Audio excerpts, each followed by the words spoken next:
los muertos! Define irony. Bunch of idiots dancing on a plane to a song made famous by a band that died in a plane crash. Was that our plane? No. If it were our plane, it'd be crashing. It's like I picked the wrong week to quit drinking.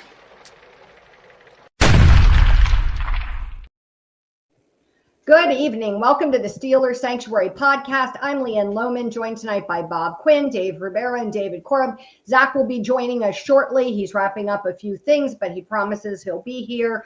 So we are here tonight to kind of talk about like that nasty 4-game losing streak, including the loss to the Bengals at Week 18. It was a little bit surprising. Good news was I guess the Bengals wound up not making the playoffs anyhow, so that's always kind of nice. But kind of a nasty losing streak. So kind of in a few words, what were your guys' thoughts on that game, Dave? Disappointed, especially in the offense. You know, the defense finally shows up after a 3-week kind of hiatus, and then the offense was a no-show. I mean, it was probably as bad as we've seen it in a while. So, yeah disappointing. I see the chat is off to a quick start. Already off to a quick start. I mean, Emily telling December, that's a phrase that should never be used in relation to the Steelers. Good God almighty. Oh, here we go. We certainly did. We unleashed hell on ourselves, but we unleashed it. I got two words, just real quick. Shit show. Go ahead, Bob. Yeah, that's I mean, that about sums it up. I mean, we'll get into it, but I mean, I listened to the press conference today, and I've got lots of thoughts. I'm so mad at the idea that somehow we did that bullshit on purpose. Then again, the eternal Steelers optimist in me, because I will never not root for them. We still got a chance. Yeah, I mean, everything the players have said it all week. The clock resets or the counter or whatever to 0-0, and everybody from the Lions and Chiefs to the Steelers and whomever else start in the same place. What is Arthur Smith's favorite salad? Yeah, the chat. We got to start ignoring the chat. We're not going to get anywhere today. Gotta mediate that. Is that a I like it. Hey, keep sounding off, guys. Awesome start. TJ, Vaughn, great start. John, we see you too. Yeah. We'll bring John's up in a minute when we get to the Bengals game. I started to bring it up, but I think we'll wait till we get to the actual game. So before we start breaking down kind of what went wrong with the Bengals this week, there was some other kind of topics that have bubbled to the surface. And one of them came from Adam Schefter, who said that there's, I guess, one team is called and maybe other teams are expressing an interest in trading for Mike Tomlin. I think anybody who even remotely knows me knows how I feel about this topic, which is I think it's absurd to talk about it because it's never going to happen. There's Zach. Here he comes. Is he coming? There he is. Hey, Zach. There he is. Zach's here. Zach, we were just getting ready to kind of talk a little bit about our Adam Schefter comments about teams expressing an interest in Mike Tomlin. So I know that at least Dave and Bob and maybe David have pretty strong feelings about this. I think Zach and I kind of feel a different way. So I don't know. Why don't you guys, whoever wants to talk about it, talk a little bit, and the other two can chime in about how you feel about what Schefter had to say. Like, how likely do you think it is? How do you think it really improves the team? Well, I was going to say there's two realities. Well, there's two things here. I'd give it a 99% chance it'll never happen. If we're being honest, I don't think Art Rooney rolls that way. I don't think you'd have to get Tomlin to agree to it, which I don't know if he'd ever do. But is it a good move? That's a different story. I think if they somehow could talk Tomlin into accepting it and they could get a couple first-round picks like the Raiders got for Gruden, I wouldn't be against it, honestly. I don't know how you guys feel. I'm about the end of my rope with Mike Tomlin at this point. I'm ready to move on. Yeah, if any team calls and does this, I would say to Art, Hello? Anybody home? Hey, think McFly, think. Yeah, it's time. It's time for a change of scenery for all parties. It just is. There is no last year we gave it the benefit of the doubt of they'll bring in an offensive coordinator. Within a week, they brought in Arthur Smith, who is the only offensive coordinator who was competent, who we could think of, who would run an offense that Tomlin would approve of. And then they go out and, again, just seemingly did this on. They put 400 passing yards on the Bengals the last time they played them. They threw the ball 8 times into the third quarter. It's utterly ridiculous. And there were clues in that press conference where that came from above. That was not Arthur Smith's game plan, although we all know who called the fucking Cordarrelle Patterson toss. But it seemed like they did it on purpose. Oh, we want to keep the ball away from Joe Burrow. Hey, how about just outscore Joe Burrow? Shit worked last time. Why didn't we do it again? I don't get it. I mean, at this point, look, the NFL has passed him by. Honestly, Mike Tomlin should go to college. And I sincerely believe he would be an awesome head coach in college. He should spend the second half of his career and freshen up his Hall of Fame resume, go to college where he can run that kind of play, run the Navy offense in the SEC or something like that, and to his heart's content. First of all, I think he'd be great with the young guys.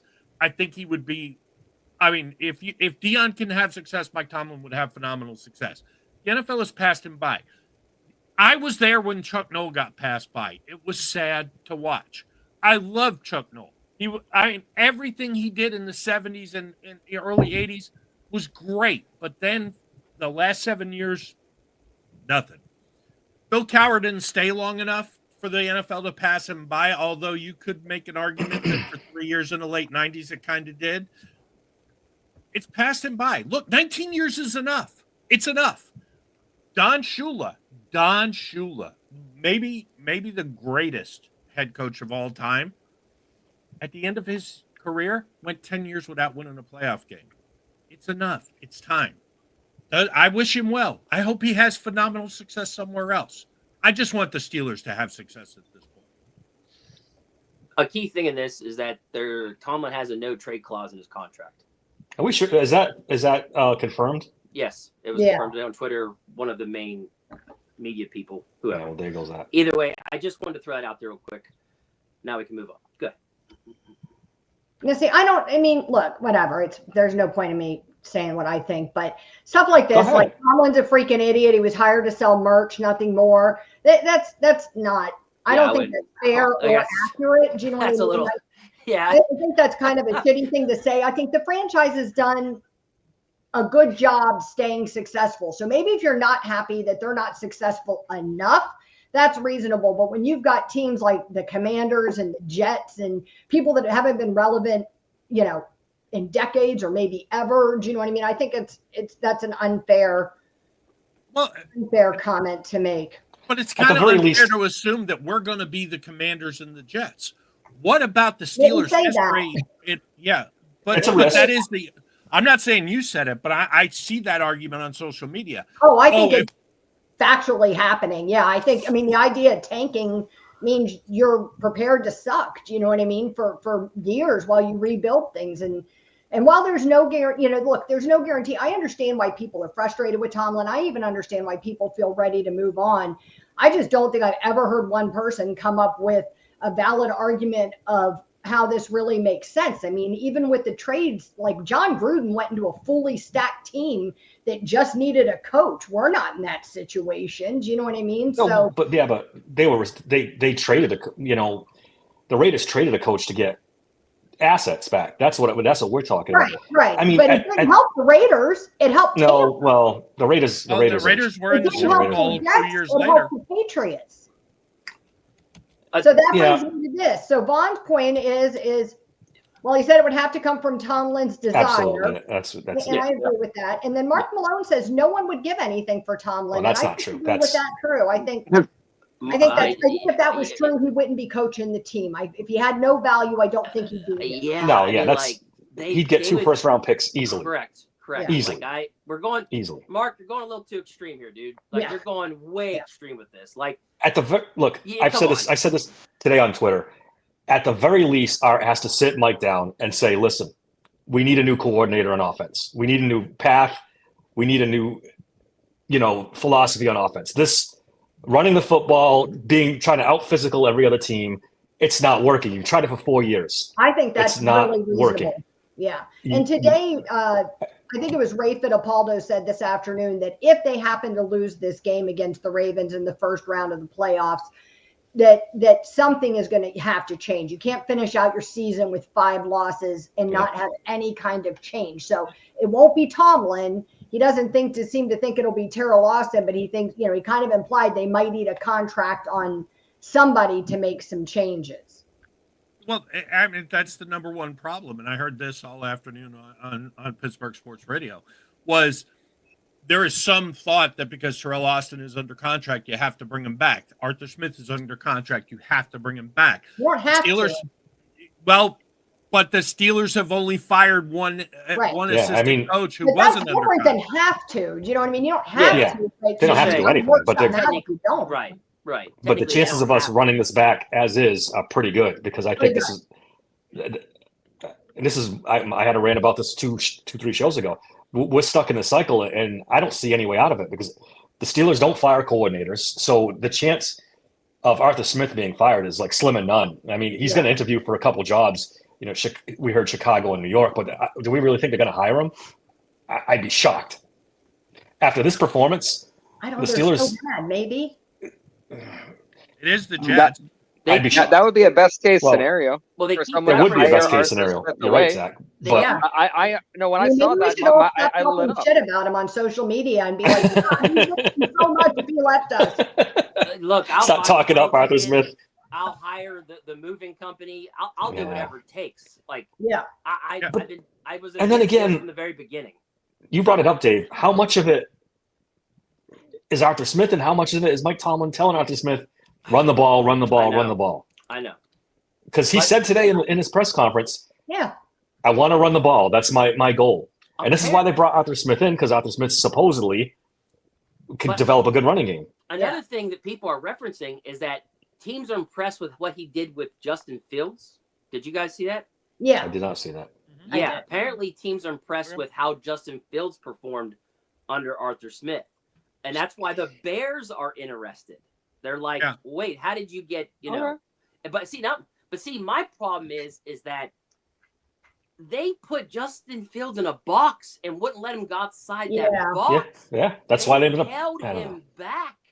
And of course, all this is like hearsay. Like, who even knows, like, how much of that's even true? Like, come on, John says that Smith and Austin are outdated. Replace them and get Tomlin out of the X's and O's. If Tomlin's head coach, I don't think he's ever out of the X's and O's. That's not in happening. his DNA. Andre says that would be a first. Only the third coach of the Pittsburgh Steelers since 1969 traded our beloved chief. Art Rooney Sr. would roll over in his grave if this would happen. I think he wouldn't. If the Chiefs saw how many playoff losses in a row he'd have, he'd already be rolling. So I don't know, dude. Yeah, I thought Donnie Football had an excellent tweet yesterday from the PM team. He put up Dan Rooney. Art, actually, that's a fair point. Art might have been happy with it. He went 30 years without winning a playoff game, so he might not have been as emotional. Dan Rooney would have made changes. I'm not saying he would have fired Tomlin. I don't think he would have. I think he would have sat Tomlin down like he did Noel and said, hey, you no longer have a say. These are your coordinators. You can make the game plan, but I hire the coaches. I think he would have stepped in for him and helped him. And then maybe later on. I mean, because let's face it, since Todd Haley and Dick LeBeau left town, and I was never the biggest Haley fan in the first place, but since they left town, it's been a shit show. Fichtner, Canada. I mean, Arthur Smith. These hires are terrible. And the defensive side of the ball, Butler and Austin. Oh, my God. How do you let Brian Flores out of the building? I don't get it. And again, I don't know. I used to beat up Keith Butler. I wrote 1,000 articles on how bad Keith Butler was. But then looking back on it and seeing what Terrell Austin's going through now, this is Mike Tomlin's defense. He's designing, calling. I have a hard time. Butler said it on his way out the door. He said, I didn't call the plays. It wasn't my defense. Right. Yeah. And we're seeing it again. The coordinator is always going to be the scapegoat. It's just a figure. They're just a figurehead.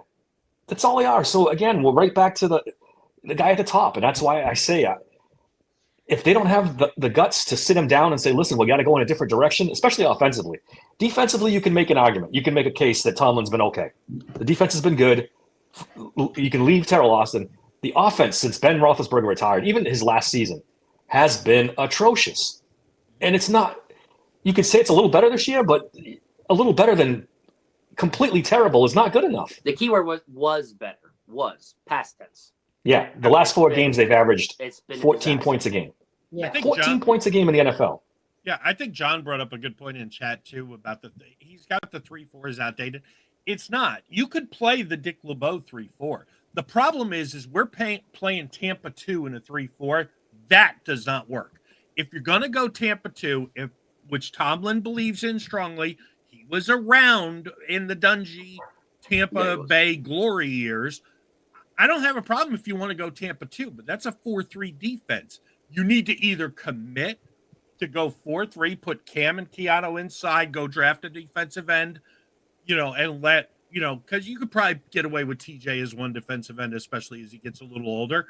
Get a true 4-3 defensive end, let Alex play outside linebacker, and let's make it happen. But you can't play a hybrid 3-4 Tampa 2 because the middle linebacker doesn't know who's supposed to drop. You don't believe me?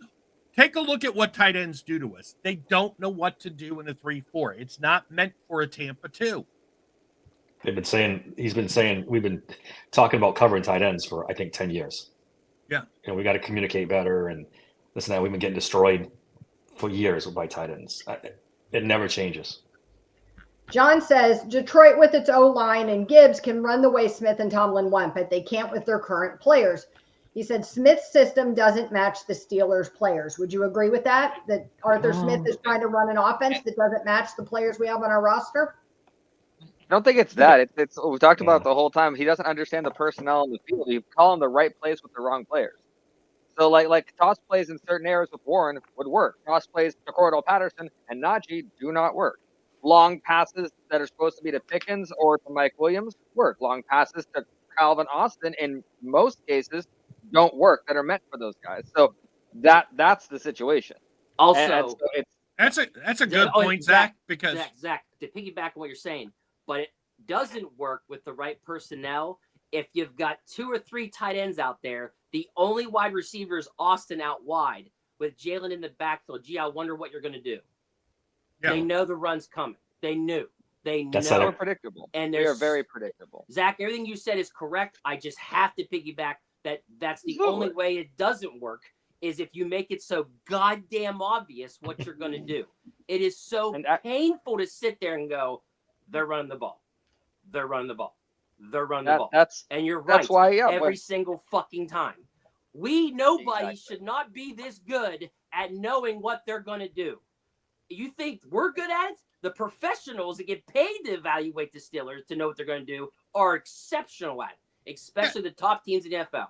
And the Bengals knew every single fucking time they're going to run the ball. And what do? We just kept calling run the ball. Just keep running the ball. It's all going to work out. It's going to be great. Guess what? No, it's not. Lou Lamoriello got fired because he had such a terrible season, but he shut down the Steelers completely. Completely. Yeah. Embarrassing. You know what, though? Go ahead, Bob. I was going to say the Steelers right now, it's check downs and the deep ball. We have no middle of the field offense. For some reason, the OC won't call them. I don't understand. Ray Fittipaldo today said it's because Russell Wilson's too short to do a lot of that. That is a great point. I think it's valid. Someone said the Eagles, with their game plan, shed a light on Russ's weakness. I wish I knew who said it. And everyone's followed that game plan ever since the Eagles game. And it's completely shut them down. Completely shut them down. That's what happened. Even Aikman said it during the game. He's like, it's home run or check down. It's home run or check down. Yep. Look, Russell Wilson played really great football for us for about 6 weeks. Okay. Last year in Denver, he played really great football for about 6 weeks. And now people are starting to come around to the fact of you're really getting, and this is what we're all scared of and why we wanted Fields in the first place, is because we got into this check down. The guy has led the league in checkdowns for a reason. I don't think it's not like he's playing bad on purpose. I just think there's a lot of validity to that short thing. Yeah. I said that last week too. 37-year-old quarterbacks who are short. Drew Brees, you saw it. His 2016, he was great, and then he fell right off a cliff until he was gone. They can only play so long. You got to have a big guy to stand back there in the pocket. Russell is still a little bit mobile, but I mean, let's face it. When they stand next to each other, he's washed. Although what I really hate is the idea of all of a sudden, well, Russ is washed. Let's go get Aaron Rodgers. Oh my God, do I not want to see that? Let's avoid that rabbit hole. The thing is, this team is not going to go where Russell Wilson takes them. This team was always going to go where the offensive line takes them. And the games that Russell Wilson played well are the games the offensive line played well. The second Russell Wilson didn't have the protection in front of him, he reverted. And that's the thing. Yeah. And that's what when I say hero ball by Russell Wilson, I mean the offensive line's collapsing. My receivers aren't doing it. I have to do it myself. He gets in that mindset. He starts making bad plays, holding the football, and the protection against Cincy. I thought the protection in the 3 games we had before was bad. The protection against Cincy was abysmal. Yeah, I mean, I don't.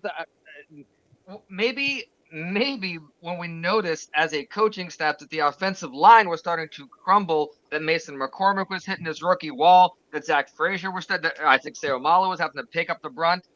Maybe at that point you do the Mike Tomlin magic and you go back to Justin Fields, the only guy on our team that can avoid that kind of pressure, but we didn't.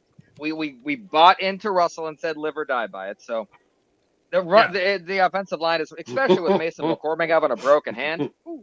Yeah, we're going to talk about that in a little bit more specifically in a minute. Hey, John, look, as far as Aaron Rodgers goes, it's not that, I mean, at this point, 28 touchdowns, 11 interceptions. I don't think he's a terrible quarterback. I just do not want a 42-year-old quarterback. It's not that I hate Aaron Rodgers per se. I don't want an old quarterback. At this point, just throw Fields out there. If we suck next year, we suck. I'd rather just go with the young guy and hope. I don't think Rodgers would be any better than Wilson. So I think that to me would be absurd. Like, why would he is bigger? I agree. Yeah, but still, why would you have to? There's a learning curve, even though he's been in the league. Ego.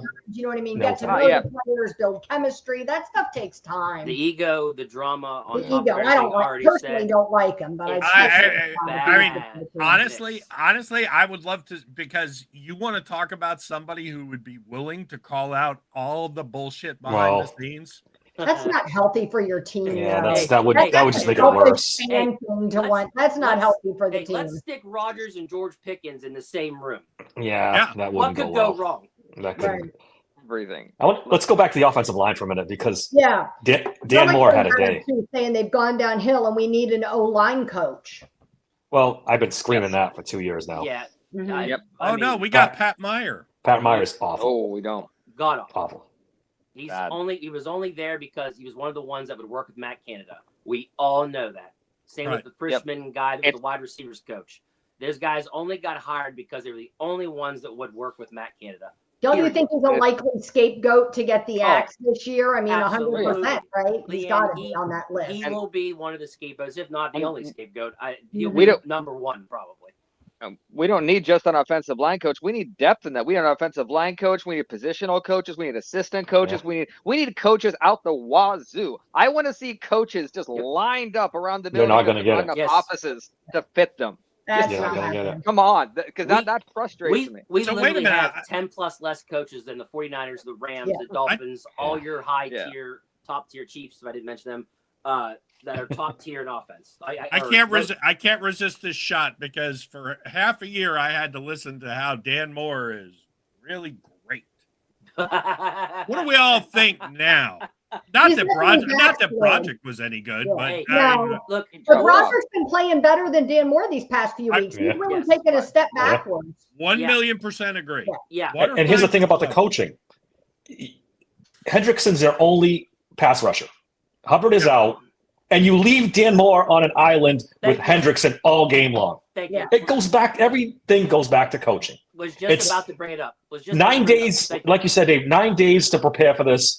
And this is your game plan. Leave Dan Moore one-on-one with their only pass rusher. some of the things that went on in this game offensively are just mind blowing. Yeah, I can't especially even 9 fathom. days. 9 days, and you came up with this. Think about it. If it was on short rest, they would have got blown out of Acquisition. Probably. Hey, in all Honestly, seriousness, Dan Moore's lost some money the second half of this season. Yeah, and he I absolutely would has. certainly agree. Yep. I mean, you were talking about him getting paid bags. I don't know. They might reduce the number of bags. But in all seriousness, does this offensive line? I mean, yes, it's a problem, but does anybody think that, let's say Joe Burrow was behind this offensive line, because the Cincinnati offensive line ain't very good either, he would be getting rid of the ball immediately. Russ holds the ball too Joe long. Burrow has weapons to get the ball too. Yeah, that too. Well, it helps. But he also differences. It definitely helps. Joe Burrow is a better quarterback, like hands down. But he also has all these weapons to get the ball to, and you know the way he reads the field. I mean, there's a lot of differences. He would, yeah, right, but he would not stand better. there and he wouldn't stand there and hold the ball for 3 and 4 seconds. Well, that's been the knock on Russell Wilson from the day he was drafted. But that's well, why not the day he was drafted. The last 5 years. We said this was a bad combination a long time ago, guys. Yep. A bad O-line with a guy that holds onto the ball longer than anybody. We said this was a bad combination. When you have another one thing that people have to remember is this O-line does need help, but we literally have to do nothing to get help. We have 3 starting offensive linemen hurt for the season. We're getting people back. We're going to have the replacement for James Daniels and May McCormick, which we believe we're going to get healthier next year. So it's there. It's just injured. They can't play. That's what, and he agrees. I agree with that. John was right when he just said too. What's that? John, what John put on there, he was right as well. Yeah, right. If we can see it, why can't everybody else? It's so true. I don't get Braden, welcome to the show. Braden said, guys, don't forget about Kirk Cousins. I think there's a lot of those. But somebody's been watching the quarterback's Netflix series again. Yeah. Well, he does get you like in the feels. There's a lot of that flying around, though. I think it makes the whole fan base look like idiots, with some of the stuff people they're, fire Tomlin, and then we need to bring in Kirk Cousins and this person and that person, and I think it invalidates the whole argument. Well, if you're on the fire Tomlin trade, Kirk Cousins is not the answer. But look, Andy Reid was 4-12 his last year in Philadelphia. Chip Kelly went 10-6 the next year. Chuck Noll was 7-9 his last year in Pittsburgh. Bill Cowher was 11-5 and won the division. Sometimes the transition to a new coach can work if there's a significant talent base. Well, I don't know what our talent base is right now. I wouldn't call it significant. It's not very good, Bob. It's not. And it's not only that; it's our evaluation ability as a team. We seem to be lacking player evaluation. That's why we brought Andy Weidel and Omar Khan in. Do we really, if we don't trust this front office, this coaching staff, do we trust this front office to find a competent staff to bring in? Because I don't. If that's why I'm kind of where Leanna is. If we do decide to move on, then I'm going to accept the fact that we are going to get some high draft picks for a few years. We're going to be the Pittsburgh Penguins pre-Sidney Crosby. Well, that's what we will be. We'll be the Pirates again. But listen, and that's a rebuild. I'm okay with that. Weirdly enough, and that's what we got to understand. Okay, like look, if you're against going and getting rid of Tomlin and finding a bridge QB that maybe we have a struggle with, then you're against us getting Ben Roethlisberger, us winning a 2005 Super Bowl, us winning a 2008 Super Bowl. That all happened because we went 6-10 in 2003. That is how you get a franchise quarterback in the draft. Because we're stuck in mediocrity for years upon years, all our draft picks are always after pick 17 and up, because so we can't get close enough to get that guy. But if you decide to face some adversity for a year or two and get that higher draft pick, you might get lucky and you might get your next franchise quarterback. And then look what happens. You're winning 1 Super Bowl, 2 Super Bowls, going to 3 Super Bowls. That's kind of generally how this works usually. We're the only ones that are just stuck being okay with this shit where we're in the middle of the pack and it sucks. We're never going to get to the promised land because we can't get to where we need to be to get that quarterback. Now, I don't think There's another way. It's very seldom that you add a free agent quarterback and you just have him to go on and win all these Super Bowls. I'm trying to think of one where they literally added a free agent and it was just success for like 5 to 7 years. You're forgetting about another way, Dave. How about trading up and getting a quarterback? Don't trade up and get a middle linebacker. Don't trade up and get an offensive tackle. Trade up and go get a quarterback. Kansas City did it. They got Patrick Mahomes. Yeah. Buffalo did it. They got Josh Allen.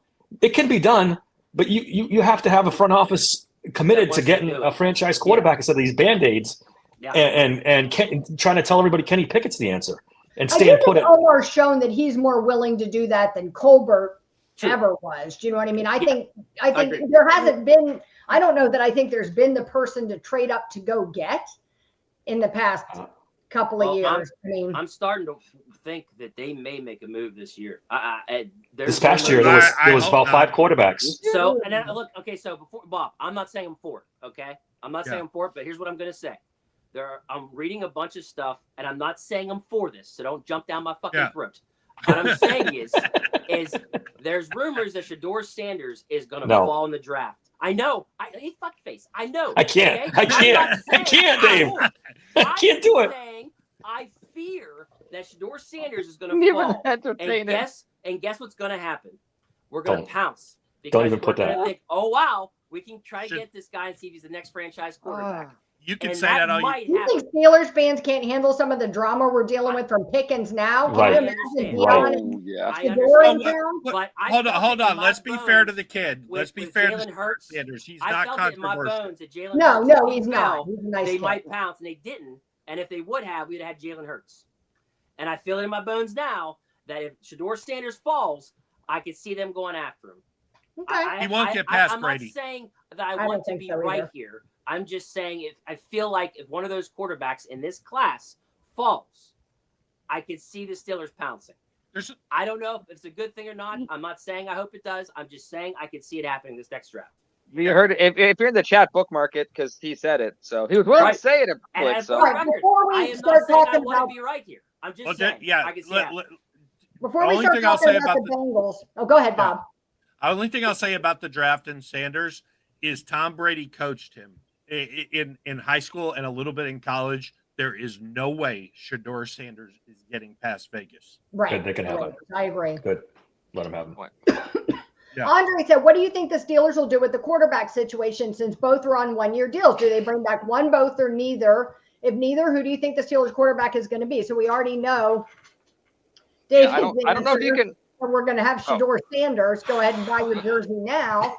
And I don't think it's so much to follow on this. I think this is a great topic. I should just shut the fuck up and kept Maybe next time you'll learn. I don't know if you can answer this question for after we win the Super Bowl, but I am curious what you guys think, like just off the top of your head, what you'd like to see happen. What's realistically you would like to see happen. I don't know if I can answer that question without knowing what the result of the playoff game is yet. That's why I'm kind of trepid. I'm trepid. You need to calm down. Me and Mark Caboli have faith. Let me end the drama for you. I love it, buddy. Zach. I saw his tweet. Thank you very much. So there's faith there, but until I think I'm with Bob. I think game works. I don't know, which is why Justin Fields is the answer. Tomlin trade thing. Oh, that's what I think too. By the way, I would. If Justin Fields for a year. Yeah. See if there's anything there, and then, like I've said in previous, this is not the year to go for a quarterback. The draft's weak. The free agency's weak. Yeah. For the record, that's what I want too. For the record, I want them to just go with Justin Fields. I like this idea from John: a young, innovative OC first, and then let him find his quarterback. Exactly. And I don't even care about excuses, but I think it just makes sense. It's like a progression that way. So I think if we got that young, innovative offensive coordinator, and even if we use Wilson or Fields or whoever it is as this bridge quarterback, you know what I mean, for a couple of years while we finish building that up, and we need to get some receivers. Yeah, that would help. That would help. Yeah, it's just all the receivers, good ones. Yeah. Relic says he doesn't No, if we can bring back Justin Fields, he's not the best at throwing. Well, there were some throws. To throw, so isn't that the same thing? Yeah. Well, we don't know anyways. They hardly let the guy throw. Yeah. Right. What do you have? Just passes? the best throws Justin Fields had, I think the 3 of them were called back. So if Justin Fields gets those 3, we're talking about what a great passer Justin Fields has been. So I think it depends. I think Tomlin said his quote during this press conference said it all. He said they asked him why he was running so much in this game, and he went on this explanation. I don't like to play risky football. Running the ball is not risky, so that's why we continue to run the football. And that's going to be his philosophy, and that's why Arthur Smith's going to be back. That's why Mike Tomlin's going to be back. And my best guess is Russell Wilson is back. Utterly insane. It's utterly insane. He does not. He wants to. I've been saying this. He wants to win with defense and running the football. Can he do it?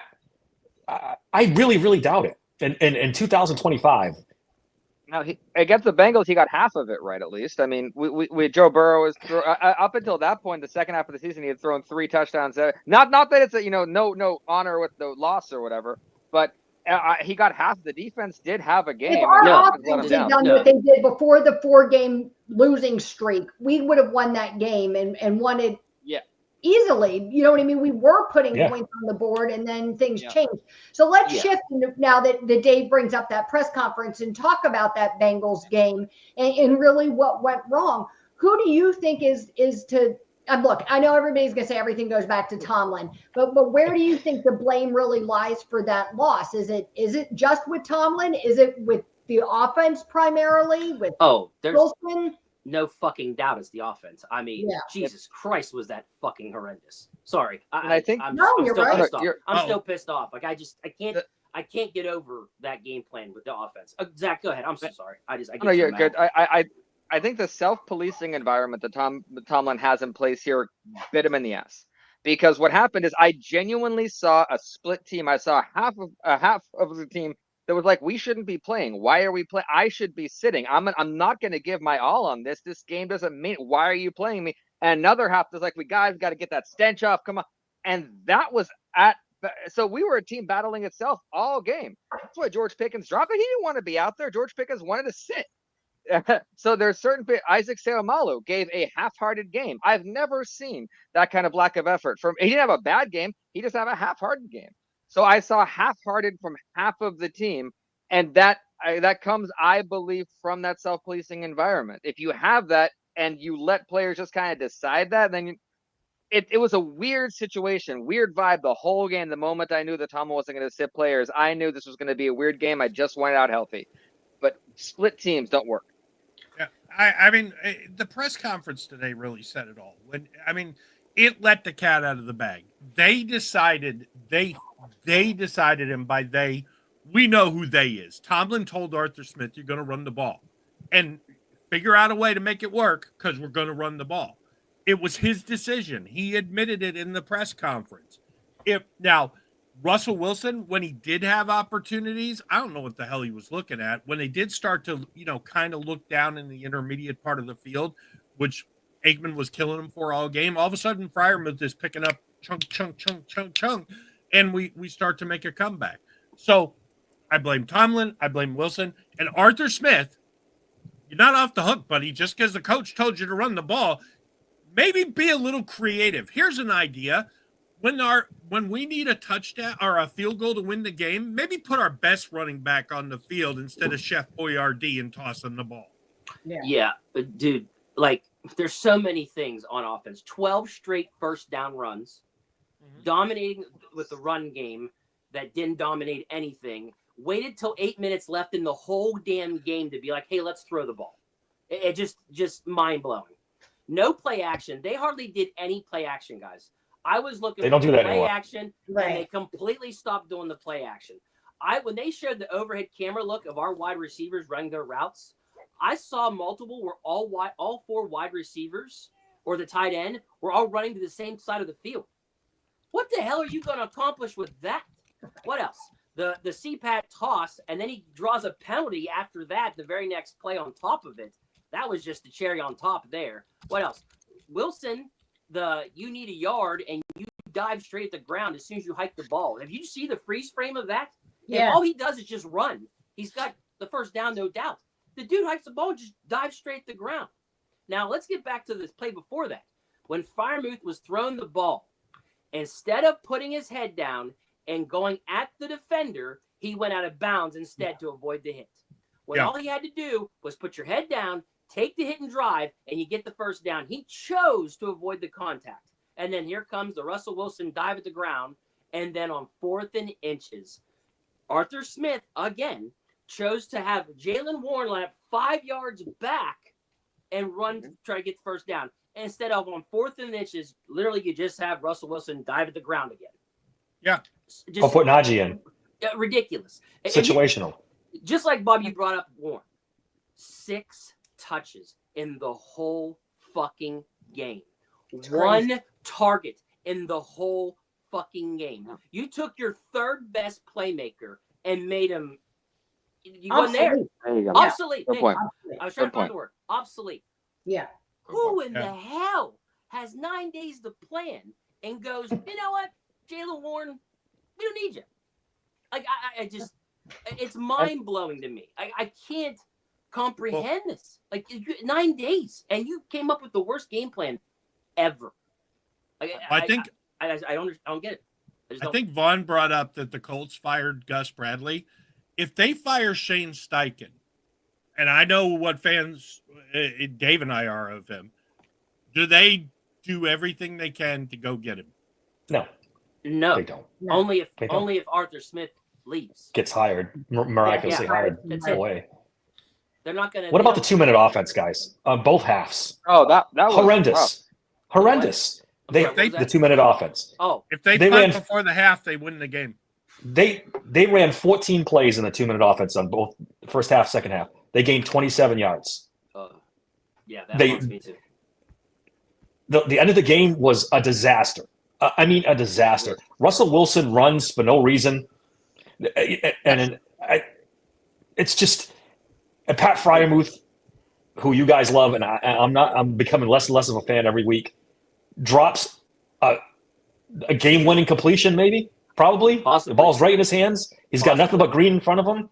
He's avoiding contact now. If they have time to spike the ball, I think Bob made a good point. Yeah. In chat the one time that if they have enough time to spike it, so yeah. But time. I would have liked to find out because he can't catch the fucking ball. Like the 2-minute offense really bugs me because Tomlin's always preaching situational football. Situational football. We got to be good in situational football.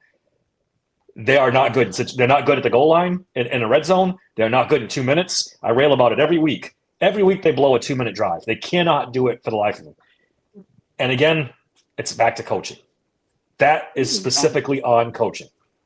What you brought up about the running game and Warren, there's a foundational misunderstanding from Arthur Smith about what this running game is and a tone-deaf approach to how to do it. Because if you understood that you have a predictable offense and when Najee's in, they're probably going to know I run it. The only way to get Najee some yards is to have Warren in effectively. You don't have him for that small amount and expect Najee to be that kind of effective.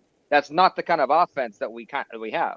So it's the word tone deaf. I wish when Matt Canada was fired, I thought I put that word to bed.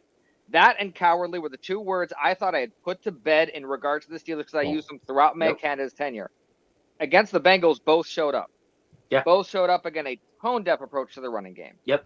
So Braden here in the chat is a Bengals fan, so we appreciate him coming over from enemy lines. He said he thinks there's a few things. Our D-line got decent pressure consistently, which is not normal. We can relate. Not normal. Pickens also made a few crucial drops. Pickens was super freaking off all night. And the defense limited Joey B enough to win. They did. Yeah. I mean, the offense wasted a great – the defense needed that win. They would have loved to earn that win, and they deserve to have it. Well, Mr. Tummy said it's a team sport, and we're picking out one area because I asked you all this was earlier. You know, who do you hold responsible for? Plenty of areas. And mostly on offense. That I find it hard to put a lot of blame onto our defense. I mean, were they a little slow to start? Sure. But did they regroup and get it together? And you know, I don't know. We didn't seem to see all of the things that were haunting the defense the past few weeks. To me, they looked much better. So do you think the defense looked much better? What do you think changed from those other 3 losses to this loss. Well, they got doubled up in time of possession and held the Bengals to 19 points. Right. I don't know what else you expect the defense to do. If I really want to nitpick, the only thing I could nitpick is the not giving Trice help with Chase. Yep. They really eliminated TJ. TJ did not record a stat in the game. My husband thinks they told TJ not to go. And they might not. It was just a report. Well, then don't play him. But mind you, this is like nitpicking. Like, you know what I'm saying? Like, if I had to nitpick. Besides that, hey guys, Beanie Bishop, 4 interceptions. First rookie to do that since Scott Shields in 1999. Yeah. That was a great pick, too. Cam Wayward's got the flu, is out there balling out, 3 passes defensed. Mark Cabali said he had the same flu and he was in bed for 3 days, and Cam was out beasting out in a professional football game. I have another question for you. Mark Cabali also said that he thinks that they didn't care about this game. And he said, I don't mean in the sense that like you don't care and so you don't put in effort, but he means he thinks that the coaches weren't worried and they don't want to show their hand of what they can do prior to the playoffs. And because they don't really care whether they played the Texans or the Ravens, they didn't really worry about going out and dominating in this game, and they're holding back some of their better offensive material. Do you think that that's possibly true? I see David is No. Dave shaking his head. They're holding back. They're holding back. For the last holding back 4 for weeks. what? No, you don't care? Just in this game, you know, he acknowledged that, but like the whole team was bad those other 3 games. Like this time we got it together, but the offense shifted like from this, you know, from any like look, not good the other losses, right? But this time to really just run the ball. Like there was no real effort to try to win the game until the final minute. So do you think it's possible? Let's hope it's true. I mean, there you go. No. That's probably the best way to put it. Honestly, I would hope it's just true. Like, it's if you don't care about going to Baltimore for your first game or going to Houston, you don't care? I mean, did you hear Tomlin's answer on that? Did you hear Tomlin's answer on that? I think there might be some truth to that, because he's like, you know, do you feel confident? You know, and they played this. Starkey was like, Baltimore probably has this on their bulletin board. Oh, we know how to play Baltimore. Have they not watched Baltimore play the last? He said that Baltimore is not happy that they're getting Pittsburgh. They're not happy Tomlin's coming to town, and they don't want to play the Steelers. They wish they had somebody else. I don't buy that. I don't buy that at all. Because the fans, I mean, look, we got our Ravens fan in my family, and the curse of Lamar is like a real thing. All right, fuck off, John. Why are we on people? What the hell? No, John, stay, buddy. We're just kidding. Look, I get it. I mean, they do know Baltimore better, but grouchy like the rest of you. I just, enjoy football. It's a positive experience. Even when it hasn't been positive the last 4 weeks, though. I'll tell you that. I still like it. I love the back and forth of it. If you want, it was just like, you know, when you were a little kid and you wish Christmas was every day. If Christmas was every day, you wouldn't appreciate it when you got it. True. I look. I'm just gonna say I hope this is true. It would. You know what? It would make sense because of how bad it was. Because you're thinking 9 days prepared, you idiots. This is what you came up with. Yeah. Like, come on. So I'm hoping he's right, or just not being a Steeler homer. Because Capoli, let's be honest, he can. He's weird. He's back and forth. Yeah, he's really defending from stupid shit too. Speaks to my heart. It's amazing how unorthodox the Steelers offense looks when you watch other teams play. And isn't that the fucking truth? Like, what? They're not playing enough. Do any of this? Jesus. You go. You watch other games, and that's enjoyable. You watch the Lions, or even I watched Carolina and Atlanta play, and they're going back and forth down the field. Yeah. Offensive football. Yeah. They can run the ball. They can throw the ball.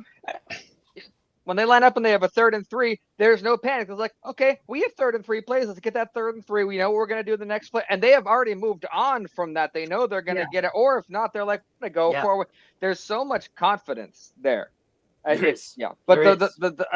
one thing I will say that about the positivity, and it's I know there's sometimes it's not as realistic, but I don't know how you do it mentally going into a game saying the Steelers are going to lose and then watching it. To me, that's masochistic. I couldn't do it. If I went into a game any game, Penguins game, Steeler, any of the soccer teams that I follow, and I'm like, we're going to lose today. I won't watch the game. That to me, I'm like, why would I do that to myself? I'm not going to drag myself across broken glass to know that I've been dragged across broken always glass. Hope.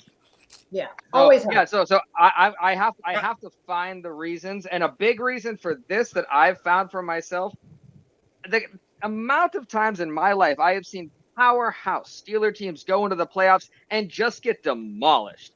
I trust the other side to be true too. That a Steeler team, 4 losses in a row, limping in with no reason at all to legitimately take on this kind of team, takes them on. I've been disappointed by the other side. I'd like to be surprised, and I think I've earned this kind of karma.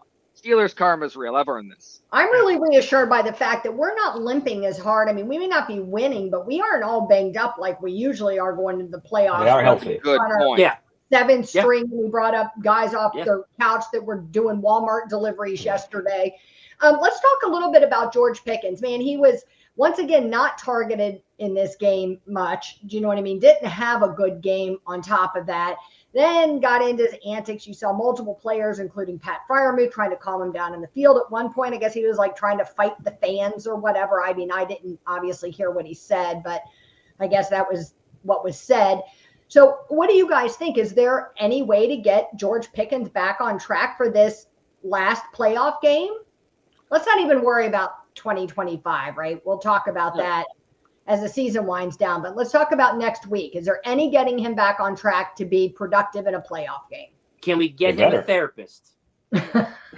They better. I hope they have one. Somebody prescribed lithium. Somebody had an aunt that's a therapist or something. No, she's in the chat now. She is in the chat now. My Aunt Sandra is in the chat now. There I was going to say, I'm a clinical psychologist. I mean, I can offer my service. This guy, there you go. See, this look guy at this. is psycho. He's out of his fucking mind. Can we just be honest? He's out of his fucking mind. Like, he has no control over his emotions. Nothing. Like, all it takes is one fan to be like, hey, dude, you suck. And he loses his mind. How fucking childish. Well, he doesn't like. That happens every game to every team. I mean, you know what I mean? You see guys winning teams and they're screaming and yelling. They hate you and all kinds of stuff. I mean, they were doing it. I think it was Patrick Mahomes that was talking about it. One of their games, they didn't score enough points and the fans were like cussing and yelling. He talked about it. Somebody he had more drops in this game than Deontay Johnson had all of last season. I'm not sure if that's true or not, but I saw that and I was like, really? Yeah, I don't know if that's true. I didn't see it. Then today, the Ravens were all talking shit on him because I guess Lamar Jackson came out with his own cologne or something. Yeah, they said it's soft, just like George. And they said, soft like dude, they know what they're doing. They know. Yeah, they're winding him up. They're winding him up. Well, that's what I said when we did the show before his injury. That's what I said was going to happen to him, that they knew and they were going to get him. Was that the Browns we were playing that week? Yep. He was injured the first time. Yeah, I said the Browns are going to get him all wound up because they know what they're doing. Can I don't know if this is a hot take or not. I'm done with George Pickens. I'm done with it. Yeah. So now, if we get rid of a receiver, if they can get anything for him, I'm done. We need a plan. We need a plan. We've been through we will fix it and just got rid of a receiver. If we're going to get rid of Pickens, you have a plan. Don't even think about it unless you give up on that. No, my plan is get rid of him. Go ahead and pay a wide receiver. I know a couple, and then draft one. And then you have those two with Roman Wilson next year. Hopefully, Roman Wilson, who's that? If he's around, who? Those are your 3 wide receivers. I'm just saying. Good. The one thing you have to remember is Pickens and Marlon Humphrey hate each other. And Pickens' best games have always been against the Ravens. He torched the Ravens the only time he played them this year. He had 8 catches for 89 yards on 12 targets. If they throw him the ball and get him involved, he hates Marlon Humphrey. Marlon Humphrey hates him. They can bait the Ravens into single coverage. He could have a big game. That's your hope with George Pickens. Yeah. I mean, at this point, there's the other side of the coin, though. He hates Humphrey so much that Humphrey gives him a shove, and he loses his mind. He has a 15-yard penalty. Next thing you know, he's thrown out of the game. Yeah, because he's on that line right now. Yeah, well, he could go either way. Yeah. I mean, that's your hope, though. Your hope is he's so pissed off he torches Humphrey again. Oops. Look, I've been saying it for 3 weeks. Pickens is gone. He does not want to be here. He wants out of Pittsburgh. Okay, talk about this game coming up. And pocket the later stuff. Would you guys be interested in hearing about Tyreek Hill coming to the Steelers? Is that something you'd be interested in? He was crystal clear. Yeah. I think I don't. I'd love it. Only somebody had pointed that out. I can't see it happening, but it would make Dave incredibly happy if we even started entertaining Why it. can't you see it happening? Why can't you see it happening? I just don't. I don't see. I see the Steelers front office as seeing him as being an Antonio Brown on the tail end of the Antonio Brownness of his abilities, where we're going to get a bit, but we're going to have to deal with a lot to do this. We've been there before. Well, the fan base, there's going to be a lot that they'll have to take into account. And there's other receivers that can bring them just maybe a little less talent for a lot less headache. That's the only. It's not a talent thing. You bring him in, you have talent, absolutely. If you think George Pickens is a headache, I mean, now my point when I Tyreek Hill, he's not George Pickens level. He's close. Issues. No, he's close, Bob. He's close. I've spoken to Miami Dolphins fans personally, and they specifically say feel the same way about him that we feel. Yeah. They wanted him gone before. They wanted him gone mid-season. They are done with him. And now that he said he wants to leave, they really don't want him back. Well, that's the thing. Like Tyreek Hill, it's off the field until he quit on the team the other day, and then with Pickens, it's on the field. There's like a difference. Like one's on field, one's off the field. My whole point with Tyreek Hill was a 6-week rental, an 8-week rental. Oh yeah, and then discard him. Yeah, to trade him for him after the season and pair him and George Pickens for a whole year. On the field, it would look great, but those two guys together chatting and going bananas together. I don't know. I want them to back up the Brinks truck for T. Higgins. I want them to go get that guy. There's a lot of talk that the Bengals are not going to let T. Higgins go. They're gonna run it with the three of them. They're not going to pay no defense. And not to be the gray cloud hanging over us, but the one thing when I think about all this, I'm like, they still have to play in Arthur Smith's offense. Yeah, like, it doesn't matter who we get. Vaughn just made that point. Can you imagine? Maybe Arthur Smith is in New York coaching the Jets. Maybe. I can't believe they're that dumb. I mean, God, I hope so, Leanne. I hope so. But I can't. If that happens and we get someone else in, then the floodgates might open for some free agents to actually want to come here. But if you're a wide receiver, why would you want to come to exactly? George Pickens is not getting the ball already. Why do you want to come here and be frustrated? I understand. I get it. Yeah. Here's a conspiracy theory. Arthur Smith takes the New York job, signs Justin Fields because he likes him and fell in love with him. Yep. That means wouldn't hurt too. Although Ray Fittipaldo says his love affair is with Russell Wilson. Really? That's what he said in his. Well, let's hope so. Yeah, let him take Russell with him to New York. Yeah, right. But then, for the conspiracy theorists on the street that we don't want to see it, but who's free agents? And then if Arthur Smith goes to New York, Aaron Rodgers, because the Jets are going to release him. Why are we coming back? And Devontae Adams. It's not happening. But hold on, because they're a package deal. If Aaron Rodgers comes to Pittsburgh, Devontae Adams follows him because he's getting released. Yeah, I don't know if I want either of them either. I don't want either. I don't want either of them either. Both can kick rocks, as my Raymond, grandmother would I got a question for you. Do you see, honestly, a world where they can afford to keep T and Jamar and Joe Burrow? Yeah. I mean, all these playmakers you guys are playing, do you see that as realistic in Cincy? Well, we talked about it, I think, a couple podcasts ago. You'd have to go to Joe Burrow and say, listen, if you want these two wide receivers, then your next contract, you can't ask for $70-80 million. You got to give us some back. Good luck with because that. Joe Burrow's driving this bus. He wants those two receivers. So, he's doing 2 years, and he's going to be, what, $70-80 million quarterback by then? They're going to have to say, look, you can't ask for that. Then maybe it works. They would have to draft all defense and hope they hit on their picks. Yeah. Oh, that's what we've seen this before with the cap, though. People circumvent the cap and look, Yeah, I know, but look at how many players Cleveland Browns signed this season. They traded for Jerry Jeudy and signed him. People said they were in cap jail. They couldn't do anything else. They continue to add players. The cap is. Look at Philly. Look at Miami.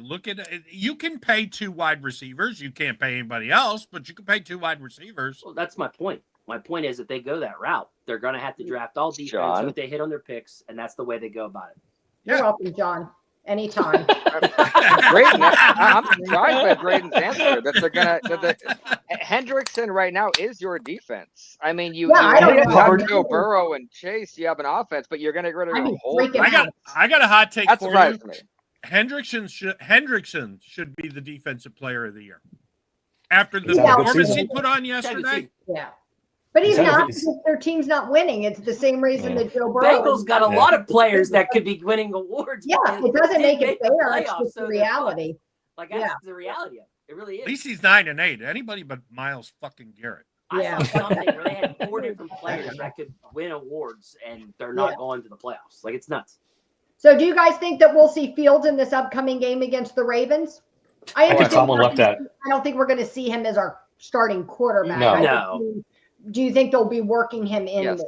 Yeah, I think they have to. You leave nothing in the locker, everything on the field. If you have stuff, Arthur Smith is just gonna throw it out there. This is the game.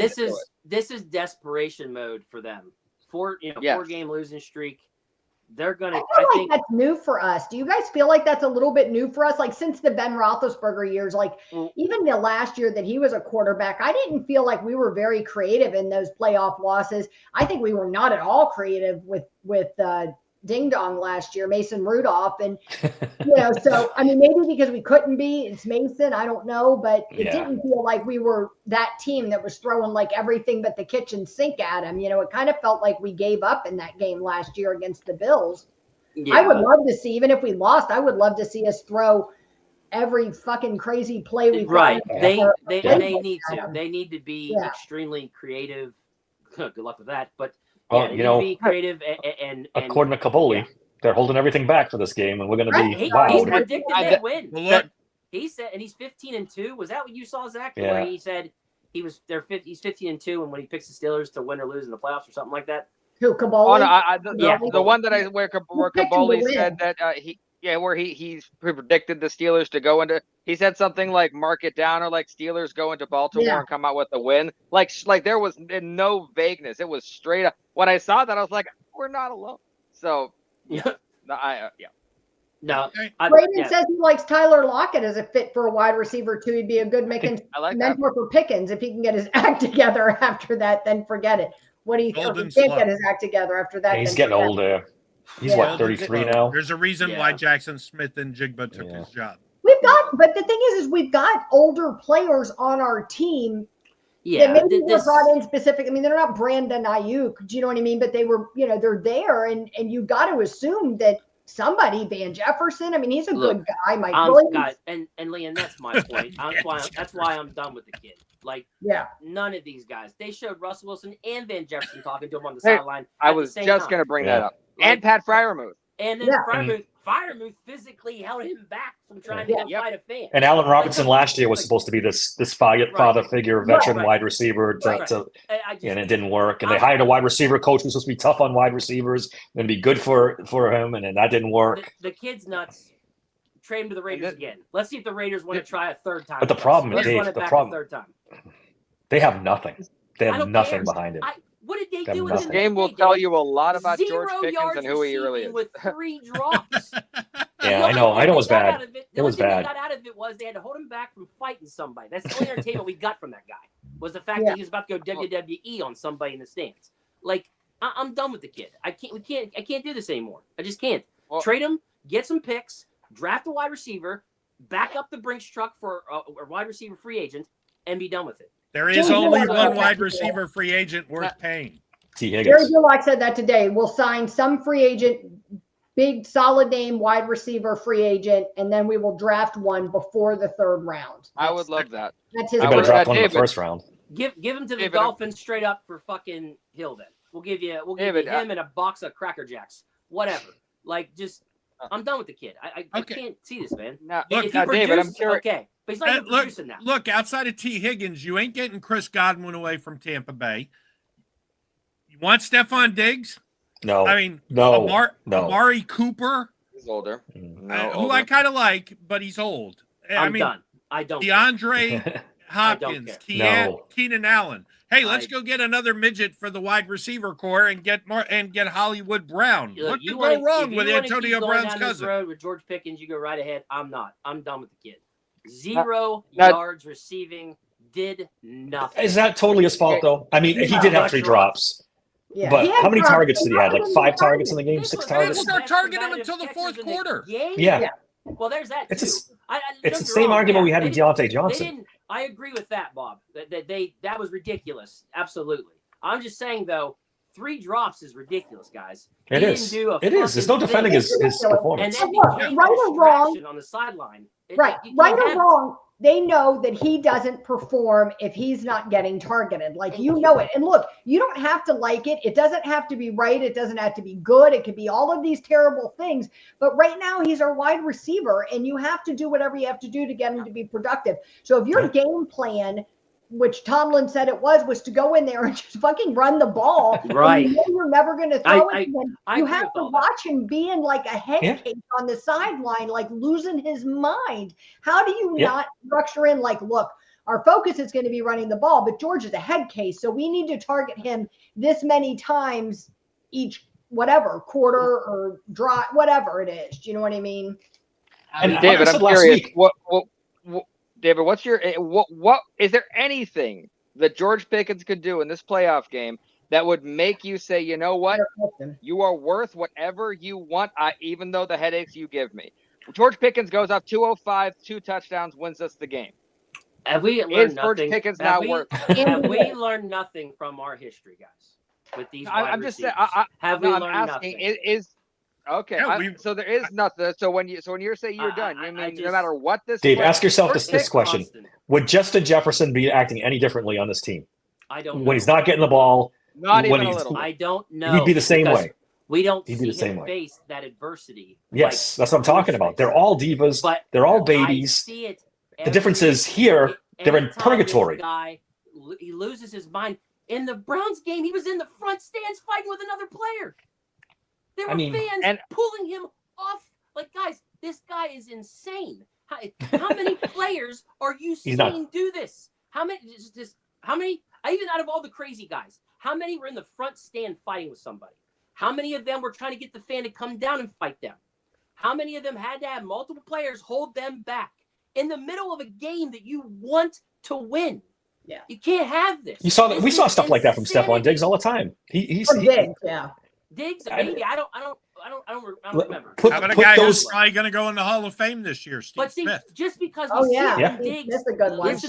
Just because we see it with Diggs doesn't make it okay for George Pickens to do it. No, but doesn't Dave, make it okay for anybody to do it. Put any of these. Pick your receiver and put them in this and put them in hell. Purgatory with Matt Canada for 2 years and see what they turn out with on the other side. See what they end up acting like. The Ravens already know the game plan. Get in his fucking head, and he's going to lose his mind, and he ain't going to do jack shit. They're already doing it. Correct. Somebody could have taken his phone after the Bengals loss. Good luck trying to get his phone. You just can't have it, dude. He's too much. He's just too crazy, and it becomes too much of a liability. That he was so upset. He dropped every single pass except for one thrown to him. And then he jumped back 3 yards like Deontay Johnson and then got tackled for a loss. Yeah. You see the pattern? If he produced in this game the other day, if he'd have produced, then I'd shut the fuck up. I'd be like, okay, you know what? You're producing. I'm going to be he's been here 3 years. Because that's always been that's the first game we've seen that kind of performance from him. My thing has always been with George Pickens. Perform, and I'll shut the fuck up. Yeah, but he's been here 3 years, and he's been performing. That was horrendous what I saw. And it's there's no one's defending that performance from Saturday. Nobody's defending the behavior, but if you don't get him the ball, he can't perform, and that's what I'm saying. It's constant, but it's constant behavior like this, guys. It's constant. He's frustrated, and I'm not dismissing it. It hurts the whole team. Yeah, it's. I think we all agree with you. Yeah, you could really tell when he wasn't playing how they reacted and rallied around each other and scored. They didn't score a lot of points. Right, I understand that. I'm not minusing his talent at all. But good Lord, when you get in his head, it's over. It's over. So we'll talk about this a little bit more when we do our preview show next week. But I did want to bring this up. I had it on my list, and then Vaughn sent this over for all you big fans of Cordarrelle Patterson. It looks like Mason McCormick broke his left hand. Cordarrelle Patterson collided with him, releasing out on his route. That just sums up the season. It sums up the season. What's the most? My God. Did that really happen? Like CPAT? It's like Bad News Bears. Yeah. Jesus Christ. I can break it's someone's just, hand running into him. yeah, we're all That's rough. after hashing this out for an hour. It's like, So who plays if Mason can't play? I mean, I guess there's a possibility he can play. They haven't Spencer Anderson. out yet. Yeah, I was it's gonna say Spencer Anderson. Spencer Anderson. I sent you guys a text. Good. Let's prepare yourselves for Spencer Anderson. And I don't hate that. I like Spencer Anderson. Yeah, the reality he's is a backup for a I reason. think everyone knows we go into this game. If we win this game, it will be in spite of our offensive line. If I will be surprised if it is different, but that is why I hope we use Justin Fields a lot, just to throw things off. Just throw off. It's really the only hope. Be as unpredictable as you can. I agree with both of you. But with the right people. Yeah. Goodness, don't have Cordell Patterson throw passes. Don't give him any ideas. Yeah. Right. It'll be like Waterboy. Tom was sitting there going, anybody got any ideas? Like, why? Well, someone did just play with a broken hand this past week. I forget who it was. Mims. I mean, you can. Mims, there you go. Mims, yeah. But they didn't let him play too much because he was struggling. Yeah. That's who it was. Oh, well.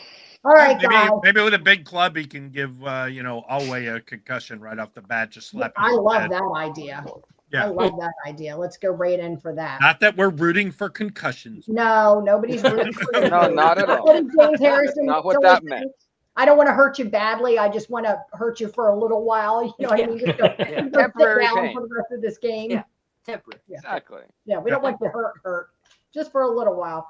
Guys, anything else that you need to get off your chest about the Bengals game before we put that in last year's trash can and move forward into looking at the playoffs? NFL.com. Go ahead, Zach. Good. Oh no! Shout out to Beanie because I think a couple of his other ones were well timed, right place, right. The way I don't know how he knew in mid-air, mid-play to reach out and grab. Remarkable. I could not watch that replay enough, so I hope that fills him with so much confidence because we will need him. So Beanie, I have switched so much. I am Team Beanie, and the Steelers are not. I just wanted to put that NFL.com did an article, the teams most likely to win the Super Bowl, and they've had the Steelers dead last. Oh yeah, and I was dead last in Vegas, and it made me mad because I'm like, come on, we've at least beat Denver and the Chargers, like. Houston. You really had, you really made us last. Like, come on. CBS did the same thing. Yeah, they ranked them. Like I get hating on us. I get we've been struggling, but holy shit! Like some of these teams, we beat. Like, come on. But they put us behind Houston. Yeah, they said we're a layup. So we've been to 6 seed before and won a Super Bowl. It's not the most unlikely and possible thing that's ever happened. So I used to always tell people that I thought we played our best football when we played from a place of adversity where no one believed in us. That always seemed like the time that the Steelers rallied to me and won. Yeah, they do better. Everybody was picking us, and we're going to win, and we're so good. We're like, no, wait, pump the brakes on being really good. We're going to show you how bad we can be. 6 seed to ever win a we Super were Bowl, 15-1 the year before. It's not like they suddenly became a bad team. Right. No. That was a talented football team, and we're healthy. We are healthy. Do not discount. We'll talk about more about that with the Ravens review. But we are as healthy as we can expect. Football team. Zay Flowers is not. I'm not. No, I like that. I was thinking the same thing, Bob. Yep, that's the thing. A healthy Steelers playoff team is a new thing to me. For you guys are doing it to yourselves. Hey, you're doing it to yourselves. The Steelers. It's gonna happen. Hey, the Steelers saw Flowers got hurt into it, boys. The Talk Bengals yourself. game. There you go. Do any of you think Zay Flowers will actually play? No, I doubt it. Doesn't seem likely, right? Knock on wood. Sorry, Zay. If he does, he's going to get hurt in the first quarter and not be able to play more because he shouldn't play. But if he pushes it, then he'll hurt himself. I think Harbaugh, I think if he's really what Harbaugh said is true, which I don't think it is. I think Harbaugh said that, like we said when George Pickens was hurt, like, oh, we don't know, maybe yes, maybe no, knowing all along that he's not going to play. I think he knows he's not going to play. But I think that he feels like he doesn't need him to beat us. Probably. And you know what I mean? And so he's not going to risk it. He's going to save him for later. And maybe that's true. And maybe it's not. John said they hate us in Vegas. And we hate you too, Vegas. Bet you they're wishing they kept Deontay Johnson now. Yeah. Well. Maybe not. I think they were sick of him. Yeah, we'll know more about it when we do the Ravens preview about where Zay Flowers is. Yeah. And hopefully we have some more information. Yeah. If it's an MCL sprain, he's out. Just that's a good point. 2 to 3 weeks. It looked usually, bad. I think. At least. Yeah, it looked bad. All right, guys, we appreciate the very active chat tonight. You guys have been awesome. You kept us going even a whole extra 15 minutes, which was fun. We had a good time. If you've liked the show tonight, please like, share, and subscribe. It definitely helps us out with the algorithm on YouTube. You can follow all of us on social media. Our Twitter hashtags are up there under our names. And you can also follow the podcast and the Steelers Sanctuary page are both on Twitter as well.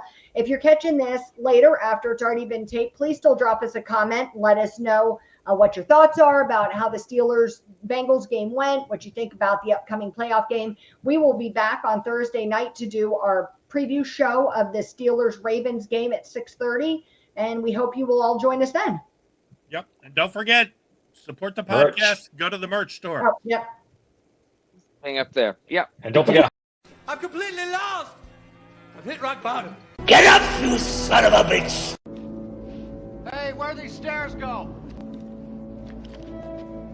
They go up. It could work!